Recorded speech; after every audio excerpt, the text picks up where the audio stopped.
नमस्कार. श्री शिव महापुराण रुद्र संहिता सृष्टिखंड अध्याय क्रमांक 16 सृष्टीची उत्पत्ती. श्री गणेशाय नमः. ब्रह्मदेव नारदांना सृष्टीविषयक निरूपण करत आहेत. ते पुढे म्हणाले, हे मुनिश्रेष्ठ, त्यानंतर मी शब्द, तन्मात्रा आदी सूक्ष्म भूतांचे स्वतः पंचीकरण केले.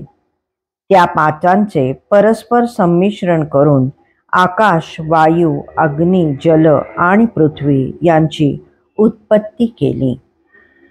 पर्वत, समुद्र, वृक्ष आदी निर्मिती केली. कलादी क्रमाने युग पर्वत जो काल विभाग आहे त्याची रचना केली. मी उत्पत्ती आणि विनाशशील असे अनेक पदार्थ निर्माण केले, पण तरीही माझे समाधान झाले नाही.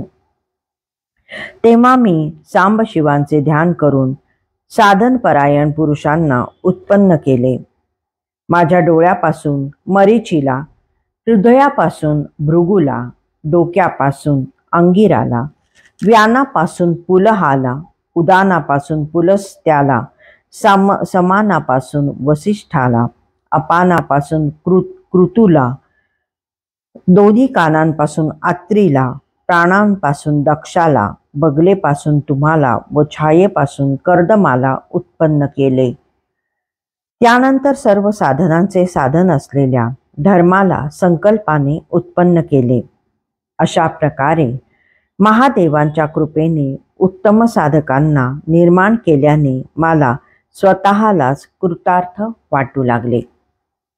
हे मुने, त्यानंतर माझ्या संकल्पाने उत्पन्न झालेला धर्म माझ्या आज्ञेने मानव रूप धारण करून आधी सांगितलेल्या साधकांच्या म्हणजेच ऋषींच्या प्रेरणेने ईश्वर प्राप्तीची साधना करू लागला. मग मी स्वतःच्या विभिन्न अंगांपासून सुर, असुर इत्यादी असंख्य पुत्र उत्पन्न केले. त्यांना भिन्न भिन्न शरीरे दिली. मी शिवप्रेरणेने स्वतःला शरीराचे 2 भाग करून द्विरूप झालो. अर्ध्या शरीराने पुरुष व अर्ध्या शरीराने स्त्री झालो.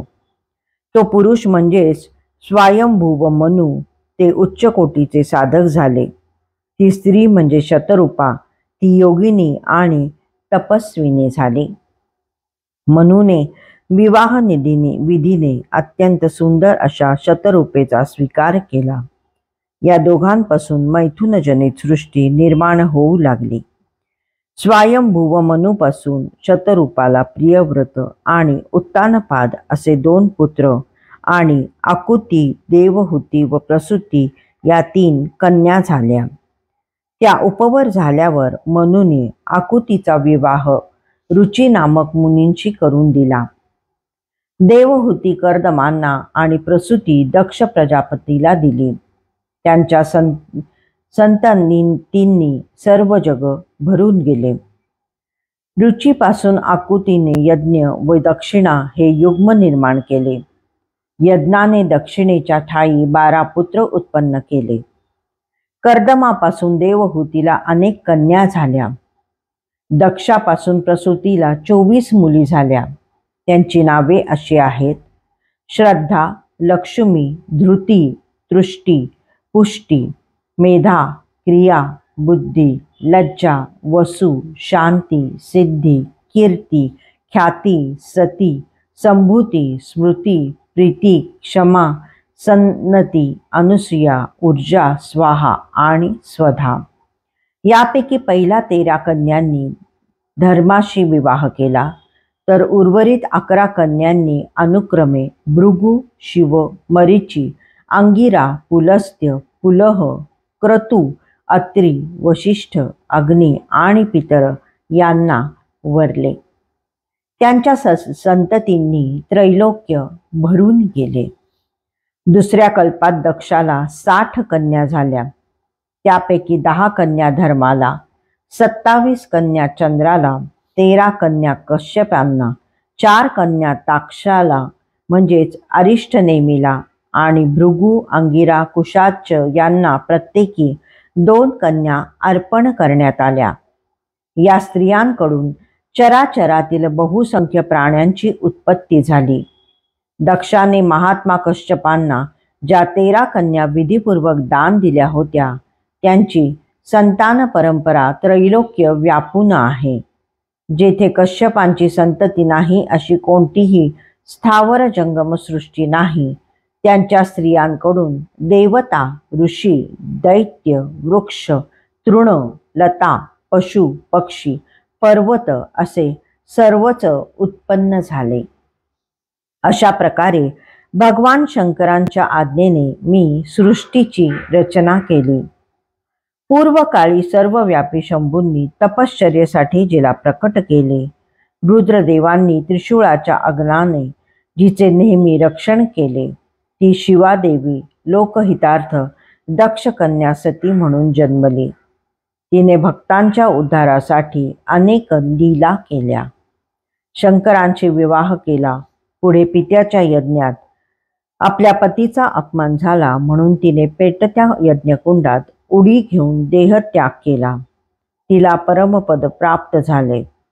देवतांच्या विनंतीवरून देवी सती हिमालयाची कन्या पार्वती म्हणून प्रकट झाली.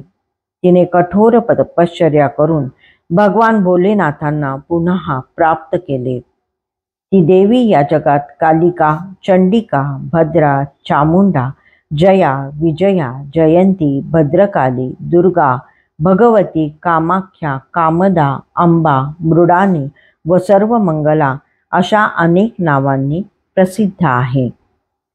ही सर्व नामे तिच्या गुणांना व कर्मांना अनुसरून प्राप्त झाली आहेत. ही नावे भोग आणि मोक्ष देणारी आहेत. नारदा, अशा प्रकारे मी तुला सृष्टीच्या उत्पन्न विषयक माहिती सांगितली, उत्पत्ती विषयक माहिती सांगितली. हे सर्व ब्रह्मांड शिवजींच्या आज्ञेने माझ्याकडूनच रचले गेले आहे. त्यांनाच परब्रह्म परमात्मा म्हटले जाते. मी, विष्णू आणि रुद्र गुणभेदांमुळे वेगवेगळी कार्य करत असलो तरी त्याचेच अंश आहोत. त्यांचीच रूपे आहोत. शिव महाप्रभू स्वतंत्र आहेत. ते निर्गुण आहेत व सगुणही आहेत. ते शिवादेवीसह शिवलोकी निवास करतात. अध्याय 16 समाप्त.